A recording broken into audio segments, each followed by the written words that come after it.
Saudações, meu nome é George Miller, eu sou doutorando do Programa de Ciências Ambientais e Conservação da UFRJ de Macaé e gostaria de agradecer o convite de estar podendo falar com vocês aqui hoje.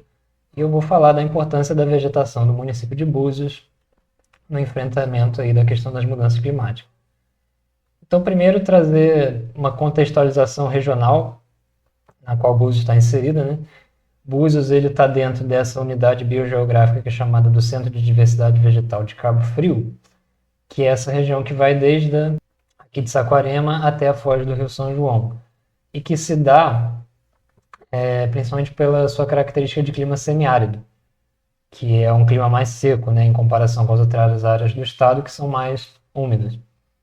Então isso leva a uma grande diversidade de plantas, aí, em torno de até 2.200 espécies estimada, sendo muitas delas espécies endêmicas, ou seja, que só ocorrem nessa região e em nenhum outro lugar do mundo.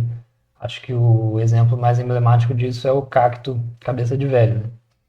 Mas tem várias outras também. Então aqui mostrando a precipitação média anual, né, daqui da região, você vê que boa parte aqui dessa região está abaixo dos 1.000 milímetros anuais de chuva, então é uma região realmente mais seca, está afastada da Serra do Mar e tem um relevo mais baixo e plano, né? Então isso não gera tanta chuva localmente. Então acaba tendo essa característica realmente mais seca. E aí, aqui é um mapa de uma estimativa do que seria a vegetação original do município de Búzios, sem a interferência, né, do ser humano. E aqui a gente vê que tem quatro principais formas de vegetação. Aqui em verde mais escuro é a floresta, né? A mata mesmo. Em laranja nós temos a restinga. Essa área mais azulzinha aqui em torno dos corpos hídricos seriam as áreas de alagados, né? Os famosos brejos. E aqui nos morros litorâneos, nesse verde mais acinzentado, essa vegetação que eu chamei aqui de vegetação xerófila. Esse termo se refere às plantas que são adaptadas à escassez hídrica, ou seja, elas têm adaptações, né, como espinhos, folhas mais suculentas, para sobreviver em ambientes com escassez de água mesmo. E aqui é um outro mapa mostrando a situação atual, né, de como está a cobertura da terra, né, no município de Búzios. Então a gente vê que as áreas urbanas e também de agropecuária, né, dominaram boa parte da paisagem e esses fragmentos de vegetação original ficaram espalhados, né, uma área com grande fragmentação. E alguns deles já quase extintos, como é o caso da restinga, que eu vou falar mais para frente. Então agora eu vou passar sobre cada uma dessas quatro vegetações e falar como elas se relacionam com a questão das mudanças climáticas. Começando então pela vegetação xerófila dos morros ali da península de Búzios até a ponta do Pai Vitória, né? Essa vegetação ela ocorre desde a ilha de Cabo Frio, lá em Arraial do Cabo, e vai realmente até ali a ponta do Pai Vitória, sobre esses morros litorâneos. E ela é uma vegetação única, assim, ela só ocorre nessa região, então é até difícil classificar. Tem gente que fala que ela se assemelha às caatingas do Nordeste por conta da sua adaptação à escassez hídrica. Outros falam que é um tipo específico de Mata Atlântica, por estar inserido, né, no contexto da Mata Atlântica, mas o fato é que essa é uma vegetação que só ocorre nessa região. Por serem plantas adaptadas a clima mais seco, no contexto das mudanças climáticas o termo já indica que a coisa não vai continuar como está, né? Então ainda não é possível determinar com certeza o que vai acontecer na região de Búzios, se a gente vai ter, né, um clima mais seco ou se vai inverter, vai ser um clima mais chuvoso. Fato é que as mudanças climáticas tornam os extremos mais extremos, então talvez a tendência seja que a região fique ainda mais seca, né?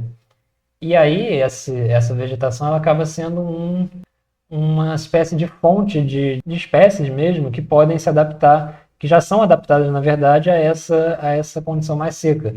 Então, o que pode acontecer, na verdade, é se o clima seco se espalhar para mais dentro do continente, você ter o espalhar também dessas plantas colonizando novas áreas. Então, é importante que elas sejam protegidas, e elas atualmente são, pelo Parque Estadual da Costa do Sol, né, que tem ali no seu núcleo pau-brasil alguns dos seus fragmentos, né, ali no município de Búzios, e alguns deles, a maioria deles, na verdade, englobando essas áreas dessa vegetação mais seca.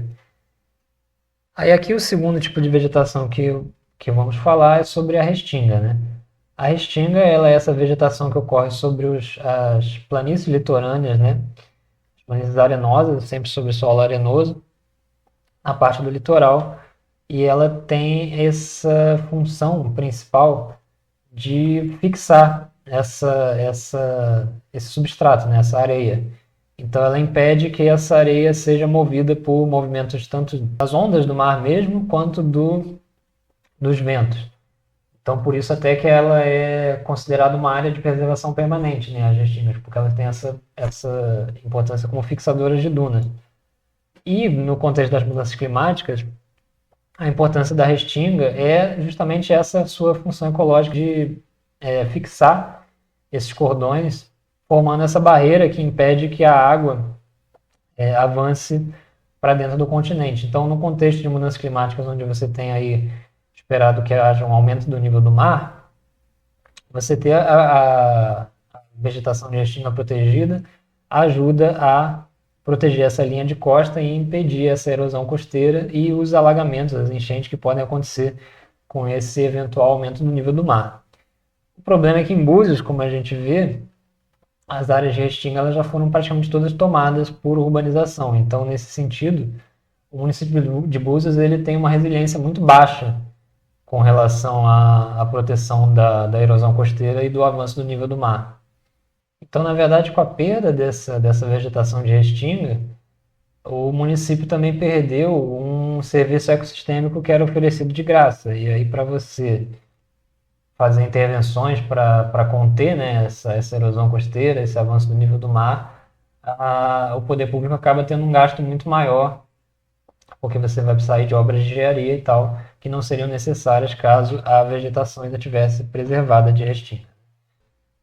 Antes de falar as duas próximas formações, eu queria trazer esse gráfico aqui, que mostra os estoques de carbono que são armazenados nos diferentes tipos de bioma do mundo, né? Então aqui em verdinho são o carbono na vegetação, ou seja, na biomassa vegetal, e em laranja o carbono que é estocado dentro do solo. E aqui, no caso, né, que eu falei dessa vegetação xerófila mais de seca, né, e a vegetação de restinga, que também é de clima mais seco, mais o substrato arenoso, né, que não consegue reter muita umidade. Então essas seriam vegetações que aqui dentro dessa classificação ficariam mais próximo de deserto ou um semi-deserto, né? Então não tem tanto carbono estocado, então nesse sentido do carbono, elas não têm uma relevância tão grande assim, além do que eu falei das outras questões, né? Com relação às mudanças climáticas. Mas quando você olha aqui para as áreas úmidas, elas são disparado as que têm o maior estoque de carbono no solo, aqui é em toneladas de carbono por hectare, né? Então você vê que quase mais de 600 toneladas de carbono por hectare para as áreas úmidas. As áreas úmidas aqui incluem manguezais, brejos alagados, pântanos, o Pantanal Mato Grossense, por exemplo. Então, assim, onde vai ter mais carbono estocado geralmente vai ser nos manguezais. E Búzios não tem manguezais de forma expressiva. Búzios até tem o mangue de pedras, que é uma formação bem única, assim, bem característica, que até onde eu sei só ocorre em Búzios. Então também tem a sua importância de ser conservada por essa característica. Mas em termos de estoque de carbono, não é tanto assim. Agora, com relação às áreas brejosas, aí é outra história. Nessas depressões alagáveis, onde você, né, se você tentar pisar por aqui numa época que não esteja em seca, né, geralmente você vai afundar o pé, vai ficar todo encharcado. Se você cavar ali, você vê que é um solo todo preto. Preto significa matéria orgânica, carbono. Então são realmente grandes estoques de carbono nesses solos. Então a proteção desse ambiente ajuda a manter esse carbono guardado, né? E a vegetação ali ela está constantemente tirando algum carbono da atmosfera também, ainda que não seja uma quantidade muito grande, né? Que pela biomassa que o fator mais interessante aqui realmente é o carbono no solo. Mas o brejo ele também tem uma outra função muito importante, que é o de armazenar água, justamente, né? Então, no contexto onde você pensa aí no aumento do nível do mar, ou até mesmo no aumento do nível de chuvas, é importante que você tenha essas áreas que funcionam como uma certa esponja no ambiente, se enchendo de água e impedindo que essa água escoa para outros lugares, né? Então, por exemplo, o que aconteceu no ano passado no Rio Grande do Sul, em Porto Alegre, se deu muito por conta dessas áreas de várzea que foram ou pavimentadas, né, pelo processo urbano ou cobertas com plantações ou pastagem, né? Então, quando você pavimenta, a água não tem para onde escoar, ela perde o seu reservatório natural e isso gera maior risco de enchente, né? Então, essa é outra importância da preservação desses brejos, para ser essas áreas para onde a água escoa e é armazenada, em caso de grande volume de chuva, né? E voltando aqui no nosso esquema sobre carbono, a gente vê aqui que dentre das áreas com mais carbono na biomassa, né, acima do solo, as florestas tropicais têm o maior nível, né, disparado. Então, a Mata Atlântica é uma dessas florestas tropicais e Búzios tem bons remanescentes dessa Mata Atlântica. Coisa interessante sobre a Mata de Búzios é que ela é uma mata geralmente de terras baixas, né? A mata é classificada de acordo com a altitude onde ela se encontra, né, no relevo. E no geral, aqui no estado do Rio de Janeiro, as matas de terras baixas já foram devastadas em quase todas as áreas. Então, Búzios é um lugar interessante que tem ainda bons remanescentes desse tipo de vegetação. Isso se dá principalmente por conta aqui do Parque Estadual da Costa do Sol, mais uma vez, né? Que protege principalmente essa parte aqui desses remanescentes mais contínuos, né? Enquanto que no norte você vê que são vários fragmentos. E apesar desses fragmentos em tese estarem protegidos pela Lei Federal da Mata Atlântica, que não poderia haver supressão, a gente acaba vendo, infelizmente, casos como esse ainda de desmatamento, como aconteceu na Fazendinha. E então todo esse carbono que estava estocado nessa vegetação acaba sendo entregue para a atmosfera, piorando a situação do acúmulo de gases de efeito estufa, né, lá na atmosfera e aumentando ainda mais, agravando ainda mais aí as mudanças climáticas. Assim, e é uma coisa que está acontecendo justamente na década da restauração dos ecossistemas, né, da ONU, onde o que a gente deveria estar vendo é esse cenário aqui, de novas áreas sendo restauradas e não desmatadas, uma vez que o plantio de árvores é uma das maneiras mais eficazes aí de retirar carbono da atmosfera, né? E não precisa também ser necessariamente uma área de restauração completa, assim, né? Que você vai deixar e não vai mexer.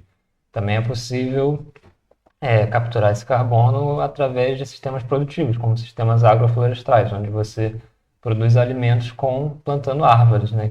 Que permite que você, ao mesmo tempo, sequestre esse carbono da atmosfera e também ajuda aí a melhorar a qualidade dos solos e melhorar também, né, a conectividade entre os fragmentos. Bom, era isso que eu tinha para falar. Eu agradeço mais uma vez pelo convite e até uma próxima.